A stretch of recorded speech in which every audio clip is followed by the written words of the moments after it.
Hi hello అండి, అందరికీ నమస్కారం. నేను Jayanthi. Welcome back to Jaya's kitchen. ఇవాళ మనం ఉల్లిపాయ పకోడీని చాలా క్రిస్పీగా అండ్ ఈజీగా ఎలా ప్రిపేర్ చేసుకోవాలో చూద్దామండి. చాలా టేస్టీగా ఉంటుంది. ఇలాగని మీరు ప్రిపేర్ చేశారంటే ఇంట్లో అందరికీ నచ్చుతుంది. మనకి బేకరీలో దొరికేలాగానే ఉంటుందండి. ఒకసారి ట్రై చేయండి, మీరు కూడా ఖచ్చితంగా మీకు నచ్చుతుంది. ముందుగా మనం సన్నగా కట్ చేసి పెట్టుకున్న ఉల్లిపాయలను తీసుకోవాలండి. నేను ఇక్కడ ఒక 4 మీడియం సైజ్ ఉల్లిపాయలను తీసుకున్నాను. ఇలా పొడవుగా కట్ చేసుకోవాలి.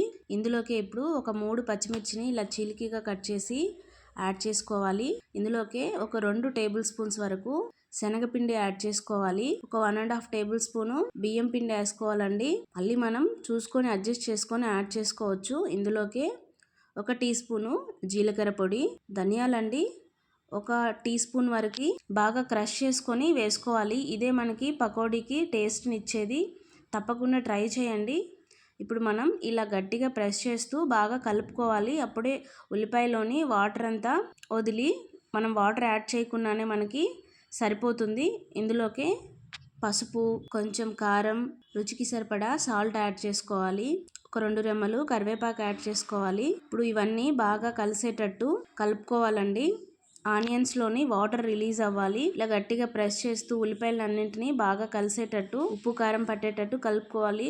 మీకు కొంచెం డ్రైగా అనిపిస్తే కొంచెం వాటర్ కూడా యాడ్ చేసుకొని కలుపుకోండి. మరీ ఎక్కువ కాకుండా కొంచెం వాటర్ యాడ్ చేసి కలిపి పక్కన పెట్టుకోవాలి.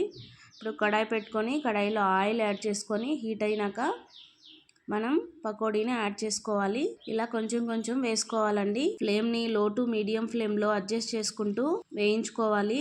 మనం వేసిన వెంటనే కలపకుండా ఒక 5 మినిట్స్ తర్వాత కలపాలండి. చూడండి, బ్రౌనిష్ కలర్లో వచ్చి ఉల్లిపాయ పకోడీ అన్నది మనకి రెడీ అయింది. ఇప్పుడు ప్లేట్లోకి తీసుకొని సర్వ్ చేసుకోవడమే. ఒకసారి మీరు కూడా ట్రై చేసి ఎలా ఉందో కమెంట్ చేయండి. నా వీడియో కనుక మీరు ఫస్ట్ టైం చూస్తున్నట్టయితే ప్లీజ్ సబ్స్క్రైబ్ చేయండి. వీడియో కనుక నచ్చినట్టయితే మీ ఫ్రెండ్స్కి, రిలేటివ్స్కి షేర్ చేయండి. థ్యాంక్ యూ అండి.